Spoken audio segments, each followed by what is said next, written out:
Welcome to our ongoing conversations around G20. The end of this year is perhaps the most opportune time to set the pace and set the agenda for what the next couple of years will look like. Of course, we're coming off from the most recent G20 meeting as well.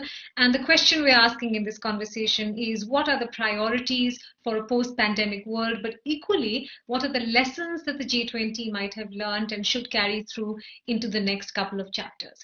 Joining me to talk about that, as you can see, is a gold list of people who really rolled up their sleeves and gotten with it in terms of work around G20. Rajat Kathuria, who's Director and Chief Executive at the Indian Council on Research on International Economic Relations. Ussal Sahbaz, who's CEO at EDAM and former B20 and T20 Sherpa for Turkey. Stormy-Annika Mildner, who's Head of Department for External Economic Policy, the Federation of German Industries, again B20 Sherpa for Germany, and Dennis Noah, who's former president of the Kiel Institute of World Economy, also T20 co-chair Germany. Great to have all of you on this conversation. I just want to preface our chat for our audience a little bit and lay out the construct of what we're talking about. As we step into 2021, G20 is probably facing multiple crises that it must tackle for its member nations. Medical, political, environment, economic, all of that has gotten into the mix at this point. There's a lot of weight on this combine. Also because this is probably the first time since its inception that it's facing an economic crisis of this regard. So there's two or three pillars in which I'd like to structure the conversation. How have the priorities evolved over the years for various presidencies? What are the initiatives or agreements where G20 has indeed done some salutary work and can go on to do more? And lastly, what are the institutional, administrative, and intellectual parameters that we should set this framework of conversation in? So that's roughly the terrain that we're going to be crossing, but I'm sure there'll be lots more to hear from all of you. So let me get right to it. Stormy, let me start with you first in terms of the priorities of presidencies as they've evolved over the years, but I'd like you to center that in the construct of where we are right now, where perhaps the ultimate priority should at this point be national health. It should be the lessons learned from a pandemic that was highly communicable and that saw different countries respond differently given on what kind of health infrastructure and support they had. Well, thank you so very much, first of all, for having me today, and also for putting this discussion together. I think it couldn't be more timely with one G20 cycle, which has just closed, and the other one just starting. Also, some changes within the United States, which could change the picture a little bit. So I think you couldn't be more timely. And I also laud your efforts because you can start preparing early enough for a G20 presidency. I know that India is not going to have the presidency after Italy, but after Indonesia. So it makes a lot of sense to start early on. So thank you so much for having me. When I thought about your first question of what were the priorities and what have we learned so far? I think, or I would like to divide the G20 into three phases since it's been lifted to the L20. And the first one I would say is from 2008, 2009 until probably around 2011. Then the next phase is from 2012 until I would say about 2016, and the last phase from 2017 until today. And in these three phases, the priorities changed, the ability to agree on compromises and also roadmaps has changed, and we are currently in a really, really difficult phase. So just a few thoughts on these three phases. So the first one, I would say there was immediate crisis management, and the G20 was pretty good at it. I would say at least. I mean, you can always voice criticism, and I agree on lots of criticism, but overall, it's been pretty effective with regard to monetary policy, fiscal policy, concrete economic growth targets, also roadmaps and what to be implemented when. And I would also say that with regard to trade policy, it's been pretty effective. Yes, we have seen an increase in protectionism ever since, but if you remember, in 2007, 2008, many were afraid that we might see a Smoot-Hawley Tariff Act scenario again, and that certainly didn't happen. So I would say that period was very focused with regard to priorities and approaches, and also pretty effective with regard to the implementation. Then came the period after this, 2012, where it was a lot about exit from crisis management. So how to end expansionary monetary policy, how to consolidate the debt situation in the G20 countries. And that was by far less well coordinated, and conflicts arose on what is the right point of time to exit out of expansionary monetary policy. But nonetheless, there was a lot of progress still on financial regulatory reform, and new topics got onto the agenda. So the agenda broadened. It was not just trade policy or fiscal monetary policy and so on, but we saw a stronger focus, I would say, on anti-corruption, employment, investment and infrastructure, and new topics came also onto the agenda, digital, also with artificial intelligence, at least at the horizon, health issues, for the very first time. Also the issue of climate and energy was more strongly on the agenda. And with this broader agenda, I would say that it became also more difficult to find agreements and concrete steps for implementation, because interests are more diverse, and also the idea is how to structure these issues, how to do economic policy on these issues, also diverse. And then, unfortunately, with the German G20 presidency, we slid into the more conflictual and difficult time just after the Brexit decision, after the presidential vote in the United States with President Trump coming in. And while on many issues there was still compromise, and the German presidency was really quite, I would say, adventurous with regard to digital issues and health issues, and also successful, trade was becoming extremely difficult, and so did the issue of climate. First time that the members did not agree on a joint position on climate, and the trade text became ever so vague. And since then, I would say these are the two most conflictual issues.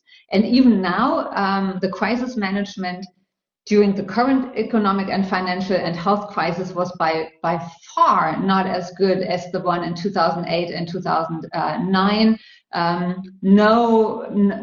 Really no joint approach with regard to monetary or fiscal policy. So there really has been a huge erosion of trust, a huge erosion of understanding, and to find compromise has become ever so more difficult. And I think this is now where we are in, and this is what we have to work with, and this is where we have to take a very, very close look what we can do and what we want to do with the G20 to get it back to being an effective and also legitimate forum for global economic policy making.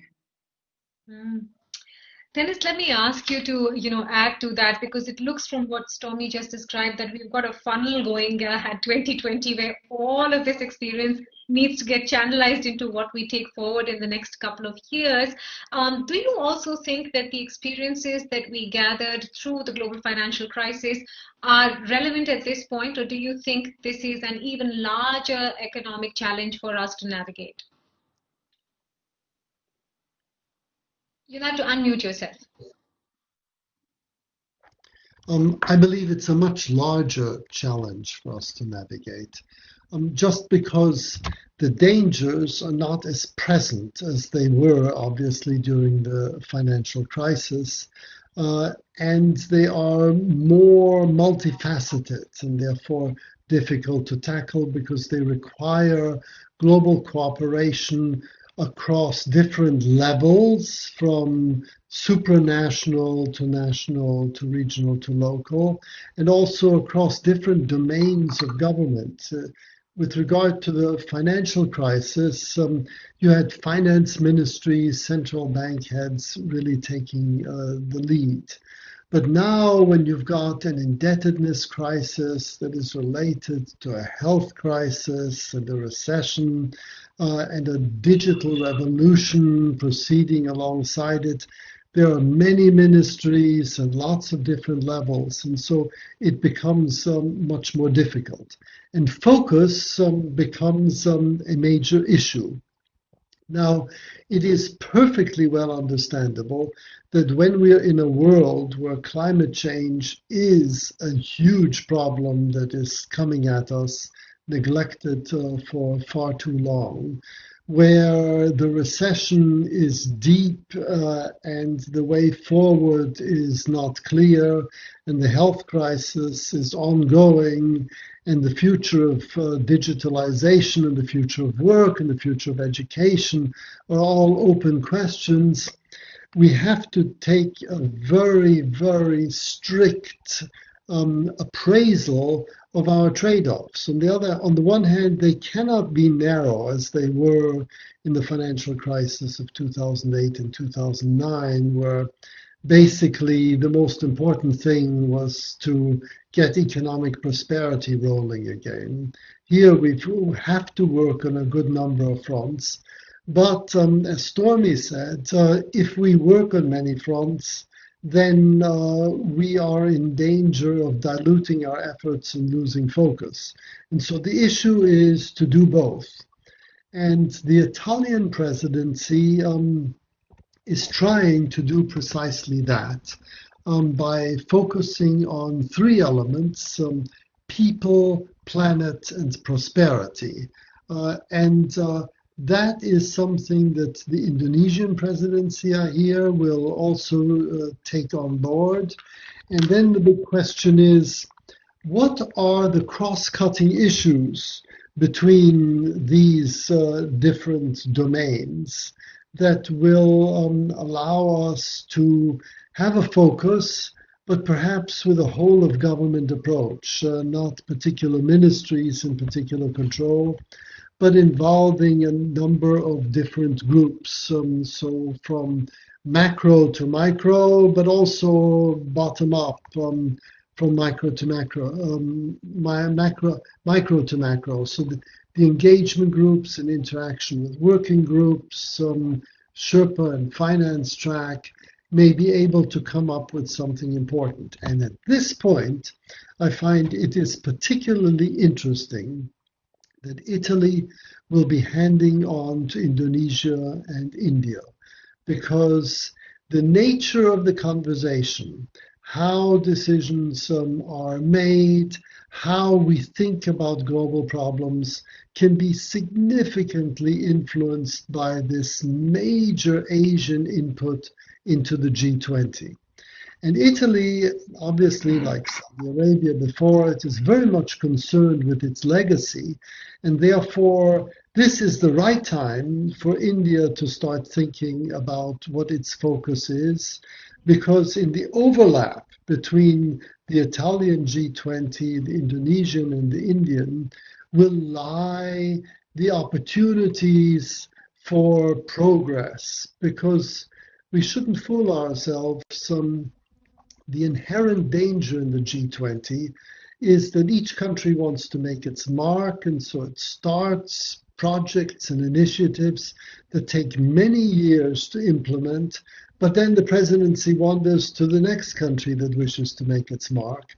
And only continuity will enable us to tackle these big problems, and therefore building bridges between the presidencies is vital. And therefore, I really welcome the discussion with Indonesia and India, even though we're at the start of the Italian G20 presidency. Sure, thank you for that. Ussal, Dennis raises an important point, and perhaps that was the genesis and the birth of the G20 as an idea as well, to promote greater inclusivity, to bring in more people and countries into this conversation. What do you think are the important lessons that Turkey would like to sort of hand forward to the countries that will take on the baton of G20 presidency? Mm-hmm. Thank you. It's a real pleasure to be here. It's been a while that I've been out of this network, I managed the T20 and the content part of the B20 when Turkey was heading the G20 in 2015. I think looking back, 2015 was probably the peak year of the globalization and the role of G20. Not because Turkey was chairing, but because of the historical reasons and the election of Trump right after our presidency. And I would say both the global community as well as the governance in Turkey, deteriorated after that year. So those are all, good memories. But I think, it's also time with what's happening, especially in the US. It's also a good time to go back to the global conversation and, to tackle the global problems. And when you said, inclusivity, when you were, giving the word to me, that was one of the, priorities of the Turkish presidency. Probably it is much more relevant today. Because when you look at the, global economic conditions, probably the most important problem is the increasing inequality. The increasing inequality within nations and also partly between nations, which I will come back. And I see two major reasons for this increasing inequality. One is the obvious, low and sometimes negative interest rates, because negative interest rates push people to buy more assets, and assets price rise, and rich becomes richer. The second reason is the very nature of the digital economy to which we are transforming into, especially with the COVID-19 pandemic, that is dominated by the winner-takes-all markets, especially a handful number of companies in the US as well as in China, and no other companies in the emerging world and even in Europe. So if you have worked in these companies for a while and you have stock options, you become rich. If you buy their stocks in the market, you become rich. Otherwise, you become poor. And the level of entry into these markets is astonishingly low. The level of entrepreneurship around the world is at its lowest levels, and many markets that touch into digital are suffering from monopolization. This is especially bad for the emerging economies because basically this means that the distribution channels in the digital world are controlled by the American companies and Chinese companies. And that's a big challenge, especially for India. And when we follow the conversations there with what's happening with the Chinese applications, etc., I think it will be a hot topic in the next decade all around the world. It was in 2015 that we organized the first digital forum in the B20, and then German presidency, made it one of the priorities, the digital issues. But I think the level of focus on these issues is quite low in the G20. At the moment, you can't really, talk about finance without fintech and digital. You can't really, talk about trade without digital. You can't really talk about employment without digital. So it's a cross-cutting issue. And it really needs global responses from the nation states. G20 is obviously an ideal platform for this. And I think this issue will become much more important, and it should be as such, prioritized by the next, G20 presidencies, to make sure that, In just a second again, Ussal, because I'm mindful of getting all points of view in. Rajat, Sure. I leave the onerous task of crystallizing all of this and, giving it back to us in terms of what you think might be the most important threads to draw, because so many fantastic points have been made, both about income inequality, the importance of global financial institutions, as also the fact that this is not something we've dealt with before. We haven't seen a recession like this since the 1930s. Do we have enough experience from the G20 to do enough in the years to come? Thanks, Mitali, and let me thank you for the invitation to speak at this platform. And I think everybody before me has made wonderful points, Stormy's, Dennis, and Ussal. And let me try and sort of pick on those and lay out what I think would be important for the G20 going forward, especially for India when we assume the presidency in 2023. So I feel that, you know, the G20 has been aptly criticized, and rightly so, because it's been looked upon as a crisis body. And in peacetime, the agenda has gone all over the place. There's been agenda creep. And as Dennis says, that every country has wanted to put its own agenda on the table, leave a stamp. And there have been stamps left. You know, Seoul left a stamp on development. Germany left a stamp of, let's say, migration. Turkey left a stamp. China had a stamp of, let's say, innovation. Argentina on the future of work. Osaka on quality infrastructure. And I think all of these are important for the global economy, and it becomes difficult, you know, how to suss out what is the priority. Fortunately, at this point of time, I think that we're going through a crisis which is even deeper than the crisis that we went through in 2008.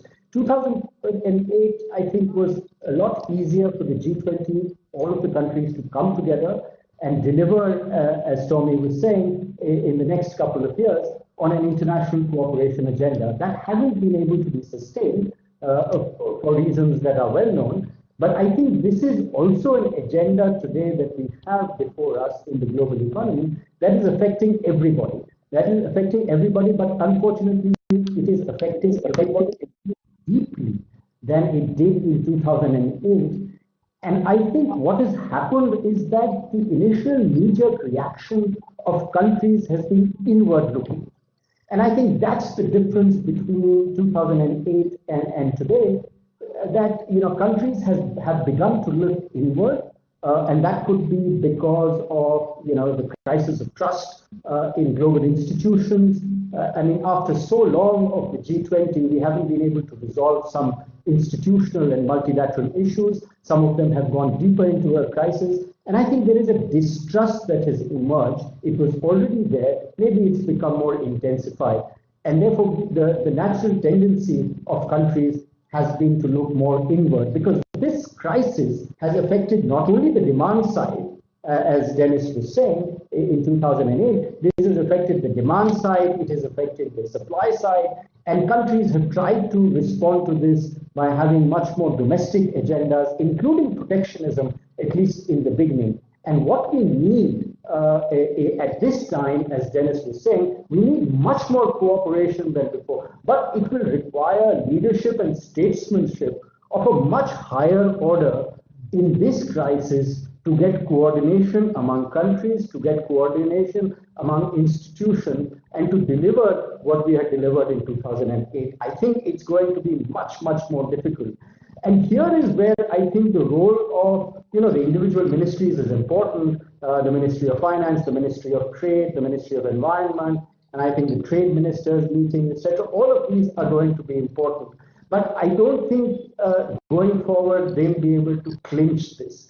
This has to be done at the leaders level, and that's where I think the G20 begins to make a difference. I mean, if you ask me, what do you think have been the achievements of the G20 over these several years?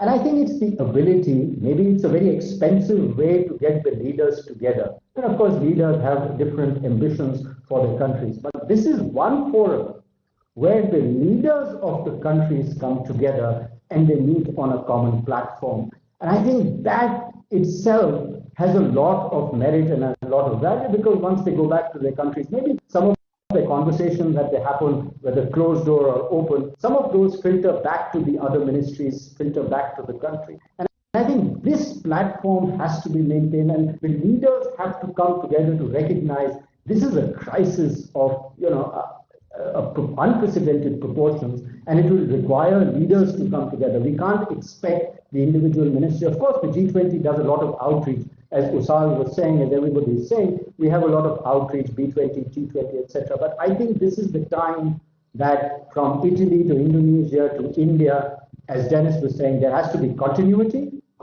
on issues that people have raised, on inequality, or on digitization, on climate change, on trade. But I think we have to somehow get the leaders to talk a common language. And that's where G20, I think, Mitali, can make a big difference. Okay, let me lob that back to Stormy with specific reference to lessons learned on trade, Stormy. I know you made that point about multilateralism and trade earlier, but equally, as Rajat pointed out, here we are where everyone has sort of turned their backs on globalization. It looks at this point like issues between China and America are more structural than cyclical, to put it mildly. How do you think we're going to navigate the next few years, just purely from a trading perspective? Can we bring this conversation about multilateralism in trade back on the agenda? First of all, short answer, yes, I think we can. I mean, if there is a political will, then there's always a way. I just also wanted to pick up on something what Rajat said, because I found it extremely enlightening. To build trust among the leaders need to see each other. They need to get together. And that has been really difficult this year, obviously, with the COVID crisis. It's really hard to negotiate and to do diplomacy through channels like this. I mean, it works for our panel discussions, but it is really hard to organize a G20 cycle with this. So I very much hope that our leaders can see each other again quickly. The second thing is, the German G20 presidency did something really, I think, very innovative. They did a pandemic preparedness exercise during the presidency, where the leaders actually got together to role play a scenario of a pandemic crisis. And I think this is a good thing to do for them, also in terms of trust and understanding building, and to get them to change perspectives and not to do what Rajat criticized rightly, I think, this inward-looking, national thinking, national first thinking, but it's an ability to then change sides and also to understand the restrictions and abilities and capabilities and interests and goals in other countries. So I would second that our leaders need to get together more often, and not just at the summits themselves. I also remember during the German Hamburg summit, and we had this big, I mean, there's always something cultural going on at the summits, and there was a big concert in the concert hall, the symphony, and there were two rows, I mean, two sides completely empty, and those were the ones on climate and the one on trade, because those tricky issues were completely pushed into the summit, and there was no solution yet shortly before the closing of the summit. And I think this is more and more the case, that the difficult issues are pushed towards the summit in the end, towards the leaders, but they don't have enough time to really tackle that issue because it's just a 1.5 day summit. So that's something institutionally we have to take a closer look at. And coming back to the trade issue, this is something which the G20 can't do alone. It's important that the G20 find compromises or roadmaps on certain issues like overcapacities, subsidies, WTO reform, rules, as well as the dispute settlement procedure, many issues, but they can't do it alone. But they do need the WTO, other institutions with them on board. And with this, all the other more than 120 countries in the WTO, because it's consensus-based. So the G20 can set the agenda and would be a facilitator for reform, but it needs to be more multilateralized afterwards. And I think this is what I've seen in the last few years, also a strong disconnect, not just the problems within the G20 and between the countries and different interests, more protectionism, inward-looking island thinking, all these problems, but also because of that mistrust in international organizations, a disconnect between the organizations and the feeding from one into another, as we had seen in the beginning of the G20, that has really, really become quite weak, I would say, and we need to strengthen that as well. Mm. Dennis, any experience to draw in terms of how the G20 can approach new friendships and new agreements that are evolving as we speak? I mean, for example, one offshoot of what's happened with COVID and this trade issue is the greater push for regional cooperation, to look at more regional tie-ups, whether be it for trade or otherwise. Equally, there is talk of the Quad now emerging as a very strong sort of, union of its own. Can the G20 take all these streams along with it, or will it become a situation where it's G20 against some of these combinations? I think it is absolutely vital that the G20 take this challenge on. And the challenge can be put in very simple terms. We have challenges at different levels. There are some global challenges like climate change. No country on earth is either willing or able to tackle that on its own. And for that, we need global coordination. Then we have challenges that are at a national or regional level, like water shortage. That is a matter that can be done at a lower level. And then there are lots of matters that can be done at local levels. And what is really important is for us to know that the G20 on its own, even if the leaders are cooperating, can't achieve much at all unless we have consistency across these different levels, that the multilateral policy is mirrored in the national policy, which is mirrored in the regional policy and the local policy. And how do you achieve such consistency? Well, the way human beings have done this through the millennia are through common narratives that pull people together. We are very good at developing narratives at a national level. We're not terribly good at developing them at a global level, but we do have these global challenges, and therefore the sooner the G20 establishes a narrative that is able to align people's ideals in order to achieve global challenges, we will have achieved an important insight, which is that nationalism and multilateralism are not in conflict with one another. If you want to deal with climate change, then you must be multilateral in your approach in order for your national goals to be realized, because you cannot do it on your own. Similarly, patriotism and cosmopolitanism, they should be complementary to one another. And once people understand the necessity of cooperation at the appropriate level, then they will understand that we need to develop a global consciousness, I virtually said global identity, but a feeling of common cause when it comes to the global problems, because they can only be addressed at the global level. And we need a national consciousness to address national policies.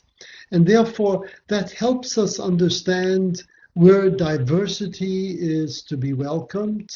Different nations, cultures need to go different ways, just like in ecosystems, you have many different organisms going their different ways, but we need to complement one another. And I think the G20 is uniquely capable of doing this, because on the one hand, as Rajat said, leaders have a chance to meet and they can pull different ministries together. Then you do have ministerial meetings, you do have engagement groups, you do have working groups, you have very flexible geometry. And with this geometry, you could create this multi-level consonance that I'm talking about. And if in the coming presidencies of Italy, then Indonesia, then India, we think in these multi-level terms of where does the challenge lie and what is the level at which it needs to be addressed, and keep in mind the principle of subsidiarity. Always try to address the challenge at the lowest possible level, because that is empowering to people. And keep in mind one other thing, and then I will stop, which is that people are not concerned only with material well-being. Material well-being is terribly important, but it's not the only thing, because social solidarity, their sense of belonging, embeddedness within society, is terribly important. And the social conflict we have is often derived from a lack in that area. And agency is really important. They need to feel that they are masters of their own fate through their own efforts. That's where subsidiarity becomes important. And of course, environmental sustainability is important, because if you live on an unstable planet, then no amount of solidarity or agency or material well-being will do any good. Ussal, do you believe that's something the G20 can take on from your experience, this issue of social security? Because I think 2020 brought that out very sharply, the moral and ethical conflicts involved with instituting lockdowns across different nations, what kind of impact it had on lives and livelihoods, and equally the capacity of governments to respond, to have those auto stops for themselves to protect their citizenry was very disparate for members of the G20. Are there any large threads of experience, or is this something the G20 will have to foray into anew, the whole social security aspect of it?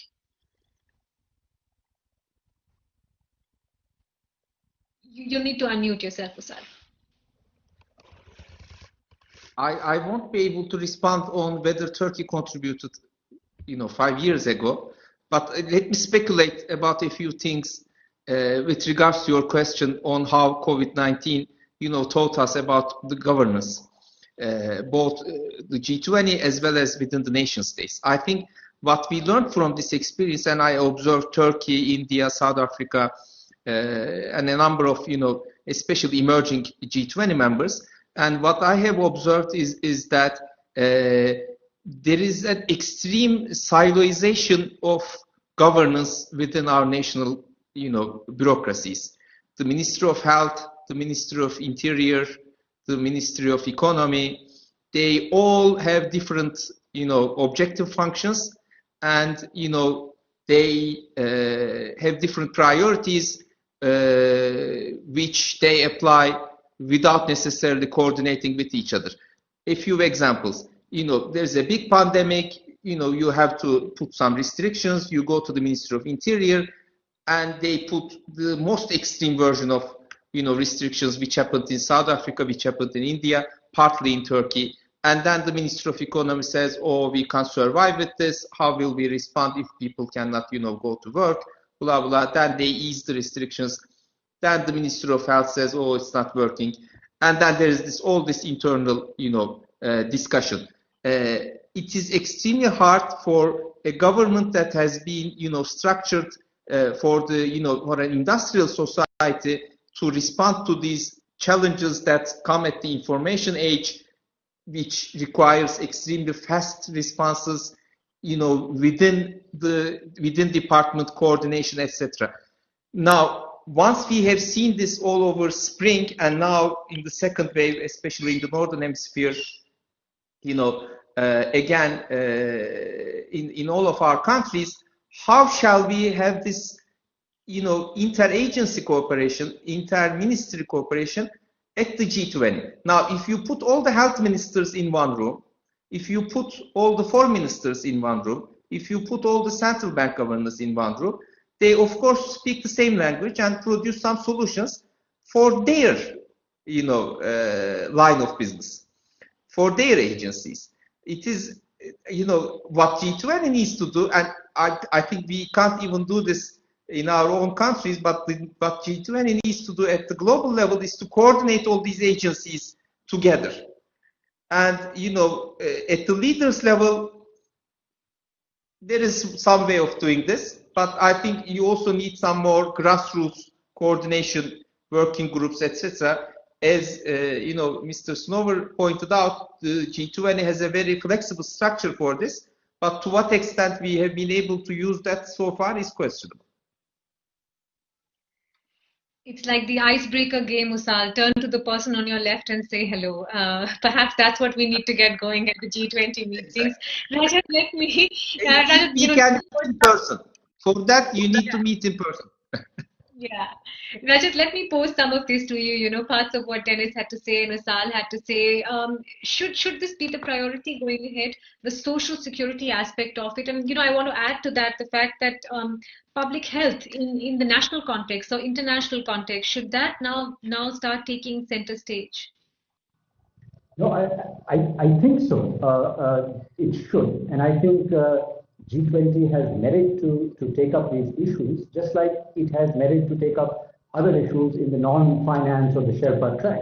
Because I think the history of the G20 tells us that, as Dennis was pointing out, that you're able to create knowledge, you're able to create evidence, because you have so many engagement groups, you have so many working groups, and you have some of the best and the brightest coming together.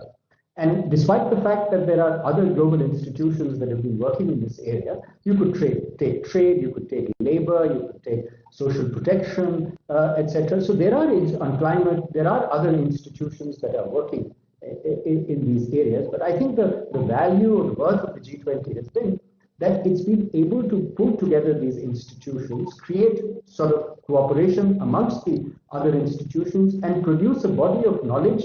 Then, of course, that has to be sifted through, and as Ussal and Dennis have said, it has to filter through to the leaders, and the leaders have to be briefed so that, you know, based on their political will and exigencies, they can help take a decision. So I think these are issues that are global in nature today, and I think these are issues that are likely to stay for a long, long time. And I think there will be value for the G20 to take up these issues, if for nothing else than to have international cooperation in producing knowledge based on which we can, you know, arrive at maybe some international policy coordination.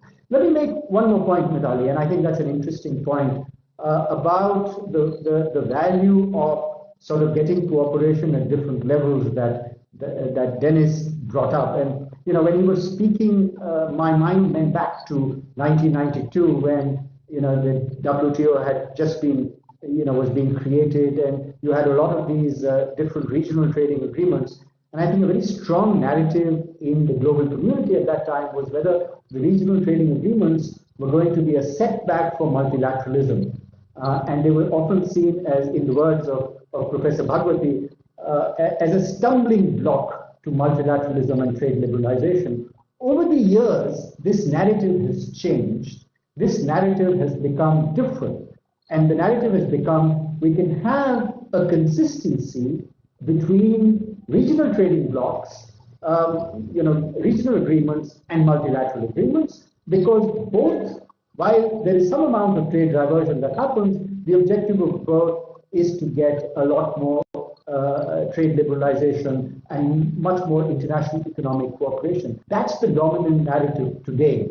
And I think that's what we need to sort of agree on different levels. How do we bring that construct within the G20? Because, you know, all 20 countries or all 190 countries are never going to be able to build consensus, right? So it's going to be much better to have small groupings to lead to a bigger sort of liberalization or bigger cooperation. It's like the, you know, Adam Smith's invisible hand, but working in smaller bits and pieces, that everybody's interests are taken care of. And I think that's a very good way to proceed for the G20.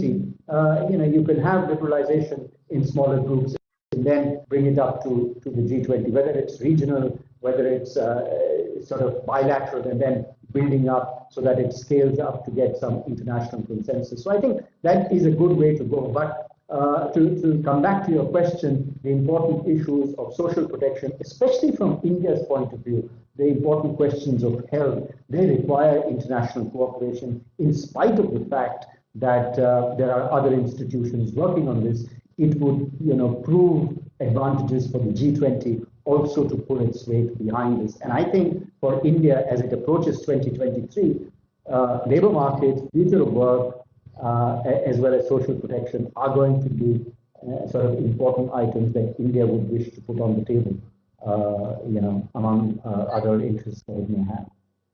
So I am conscious of time, and I know some of our guests have other events they need to swiftly move to.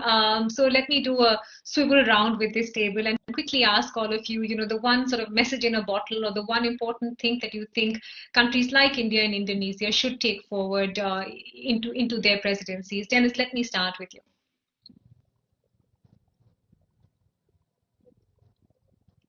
You need to unmute yourself, please. There are a number of issues that we are all conscious of, but it is worth taking into account nevertheless. One is the future of digitalization lies in our own hands. The future of digital governance lies in our hands. And at present, we have huge benefits from the digital revolution. And sometimes we believe that these benefits can only be achieved by perpetuating a digital governance regime that disempowers people, creates inequalities of the sort that we have discussed. That is a fundamental misunderstanding. We can choose different methods of digital governance and still retain or even release more of the benefits of the digital revolution by putting the users, the consumers of digital services, much more into control. So that's one issue that's terribly important. Another issue that's really important is what I call the great realignment. The world after this pandemic is not going to be the same as the world before the pandemic, in part because of digitalization, but for many other reasons as well. We understand, for example, that resilience is terribly important, not just economic efficiency. We understand that the relation between urban areas and others is in the process of being transformed, and many other things. Now, what governments should be doing, as well as business and civil society, is not trying to ossify the status quo, preserve what we have through job retention schemes and helping struggling businesses, but instead helping societies move to the new normal. And that will be a difficult readjustment, but there is a world of a difference between preserving people in the situation they are now and helping people make decisions, empowering them, helping them help themselves to adjust to a new world. That is another really big one. And part of that obviously will be in how to deal with debt. One of the areas in which this G20 has shown some success via primarily the IMF, another international organization, is helping in poor indebted countries get some relief. But then another issue is what I call the health-wealth nexus. Ussal has mentioned this, that health policy and economic policy are often seen in conflict with one another, whereas actually what we should be keeping in mind is that we want to help human beings lead fulfilling lives, and health and economic policy and social inclusivity and environmental sustainability are all elements that promote human well-being. And if we can take this well-being approach and measure economic performance and business performance along these new lines, beyond GDP, beyond shareholder value, then we are able conceptually to pull these different elements, health policy and economic policy, together to achieve a common goal. Absolutely, especially for economies that are in a developing stage where such a large part of our employment and income generation is not even reflected in terms like the GDP. But Stormy, over to you, and what you would sort of give forth as wisdom or advice. Well, thank you so much. I have already learned so much during our session, so I don't want to get into the topical issues again, but more into the institutional issues. And I have 5 takeaways, which I'm now thinking more about from my joint panelists today. And thanks for giving me all these ideas. The first one is more cross-policy coordination, because I saw that too in the current health and economic crisis, that our ministries spoke different languages. And I think we need to think more broader and more inclusive with regard to policy issues on digital, on health and climate issues. The second one is, I think we need trust building exercises for the leaders. We need to think about the process, get them talking to each other and get them to talk a joint language again to understand each other. Then the third point I would say is use the engagement partners more than in the past as knowledge partners, but also trust-building partners as partners for finding joint solutions and also joint understanding. And by strengthening the cooperation among the engagement partners, which I think is still a little well, whatever the word is, weak. So they need to talk to each other more. And there also needs to be a stronger connect between the G20 leadership and the engagement partners. The fourth one I take away is the subsidiary principle, that we need to think about the different governance levels. We need to think about the multilateral level with the other international organizations, but also the organizations on the regional level, and get them talking to each other and with each other, and also with the G20 more. And last but not least, I found that extremely enlightening is the narrative. I find that enlightening because every G20 presidency has a narrative, and it is often similar to each other, but not the same. And it does not become a narrative with outreach and with influence so far. It's not something which resonates to everybody. And I would agree that this is something we need to work on to get the policies or the decisions on the international level be translated into policies on the national level. Without a joint narrative, that's going to fail. So these are my 5 takeaways. Thank you for that. Rajat, let me hand it over to you for your sort of guiding lights to go ahead. Thanks. Well, I won't repeat what Stormy and Dennis have said. I think I agree with them that we need to there are so many items on the agenda, and some of them are terribly, terribly important for the global economy. Digitization, I think, is terribly important. I think globalization, trade, climate, these are extremely important issues, including sort of trust and institutions. Let me pick up on one point and then try and sort of argue my way through this, which is what Stormy mentioned, is how do you build a narrative for the G20 or for the global economy in general, and what is that narrative? Given the crisis in multilateralism and trade and globalization, and I'm speaking especially from the point of view of India, and I think India needs globalization much more at its stage in development than any other country today.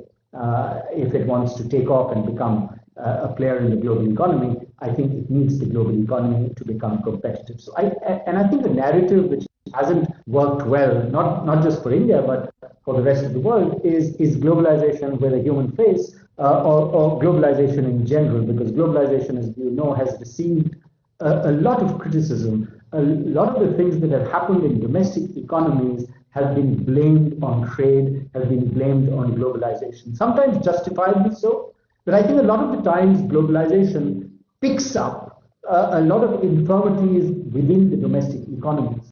So if inequality is a problem, then trade becomes sort of the victim, or globalization becomes the victim. Now, can you say that in the United States, the difference between a CEO pay of $300 versus the median pay, 300:1, is to be blamed on globalization or is to be blamed on trade. Isn't that a bit of a stretch? So but it happens politically, it becomes expedient to say that this huge inequality that exists in the United States or exists in countries is to be blamed on international trade or globalization. And I think that's not only not true, but it is damaging for trying to bring nations together. So the point I'm making is, if we were to make globalization work for all of us, it has to be a strong narrative needs to be built up. And as Dennis has so wisely said, at the local level as well. So domestic reform has to accompany much more global engagement. And I think countries should do that rather than take the easy way out to say that all my problems are because of something that's happening outside. But maybe I haven't done enough within the country to be able to absorb and leverage the benefits of international cooperation. I haven't done enough tax reform. I haven't done enough of domestic reform to be able to leverage. And I think that narrative needs to be created as a new WTO Director General comes on board. Try and create a positive narrative around globalization, because then it will begin to address the other problems that we have in the world along with domestic reform. But domestic reform has to proceed in step, in parallel with what is happening at the global level. So we need, my short point is, we need a strong narrative around globalization, a positive narrative. Ussal, final word with you. You'll need to unmute yourself, please.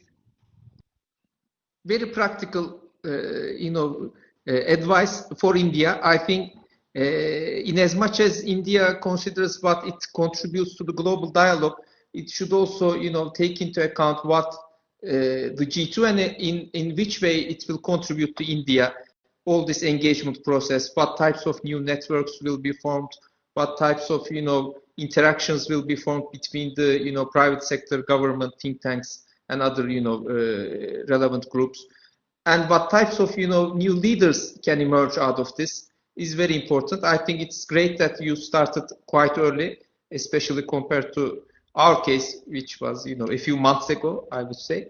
And I hope it will be quite useful for the development of civil society, think tanks, and the business world in India as well. Well begun is half done, Ussal, but thank you for the words of encouragement. We hope to be, in a better place to have this conversation, and globally as well in a better place in 2023. Thank you so much for your time and insight today. I really appreciate it. 1 hour wasn't enough. We didn't even touch issues like climate, but I think there was a lot to take away from this conversation. Thank you very much to all of you.